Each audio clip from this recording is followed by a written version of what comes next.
Let's talk for a moment today about the concept of joyful abandon, right? So if we're having an experience of joy, if we're having a good time, that means there has to be two different components involved in the situation. There has to be the experience and the person who's having the experience, right? Then you've got that word abandon. Abandon usually means to let go of something, right? So what are we letting go of when we're having that experience of joyful abandon, right? Certainly we're not letting go of our wisdom, are we? Because, wisdom would show us that if we're having a joyful experience, then something's flowing in precisely the right direction, right? We're perhaps abandoning reason to a certain level. But you know what? Occasionally it's no fun being reasonable. So why do you want to be reasonable in a position where you're enjoying yourself? You see, in some area of your life or another, things were beginning to show some momentum. You were beginning to feel that something was gaining some traction. You were beginning to experience some pleasure, some enjoyment from the actions that you were taking. And now, suddenly, it seems like that capacity for you to enjoy things is somewhat diminishing. Now, what area of your life might this relate to?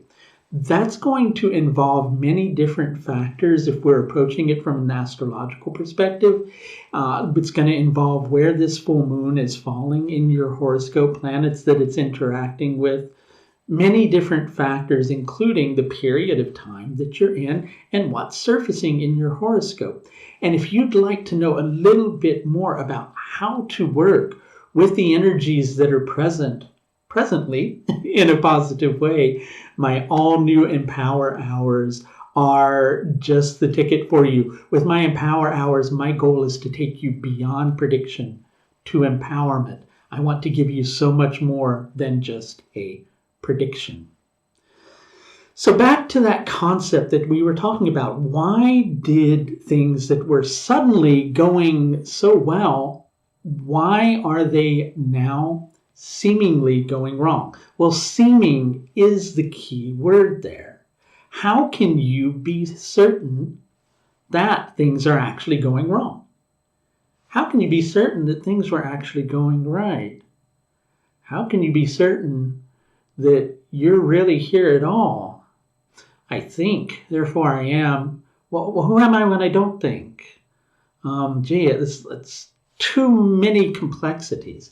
And that's precisely the problem. The moment that you get caught up in those complexities when you're having an experience that's bringing abundance and pleasure into your life, that's the moment that you're separating the self from the experience in not such a positive way, right? So the concept of joyful abandon, let's go back to that. If you're having joyful abandon, that means that the experiencer is immersed in the experience. They're, completely immersed in it, but they're also experiencing it. If you are analyzing why things went well or why things are now seemingly not going well, then you're separating yourself from that potential for pleasure. In short, what you're likely doing the moment that doubt begins to creep in is you're blocking the potential for future enjoyment to come back to you to quite the same level that you were having it before. In short, doubt can really destroy destiny if you let it get deeply involved. Things in life come and go in waves. For instance, think of the moon. Think of how the moon relates to the tides, right? How the tides rise and fall with the phases of the moon. Our psyche tends to function in a very similar way. We go through phases. We go through periods where that enjoyment is rushing in, and then we go through periods where things are seemingly fallow. And it's knowing how to use each of those moments to their advantage that makes all the difference in the world. And I can tell you right now, the way that you don't want to approach the situation that you're involved in is with doubt, is with trepidation, or with fear. You can't fake confidence, but you can do your best to not let your confidence get destroyed by a seeming dip in the cycle of enjoyment. Don't take it too seriously. You haven't taken some wrong turn. You're not going to end up down some dark alley that's going to keep you from continuing to experience the progress that you were experiencing previously. That is, if you do your best to not allow that to happen. And how do you do that? Don't think too much about it. Trust that you're taking the right steps. Trust in yourself. Trust in what you did before. Trust that you can maintain awareness to do what's necessary if indeed a change is what is required in the future. Right now, it's not. The only change that's required is going, oh, you know what? I need to not freak out about it.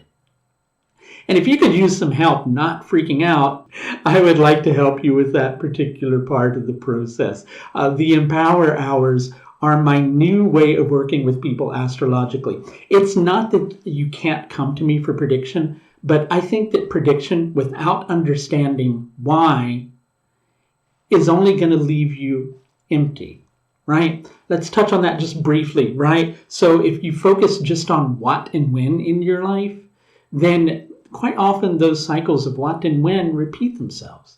I want you to understand why, so that if something in your life seems out of alignment, you're doing what's necessary in order to shift that situation. If you want to schedule in with me, you can do that through the link above.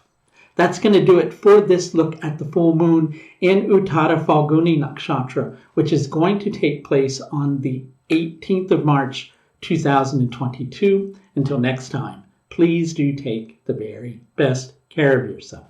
Bye now.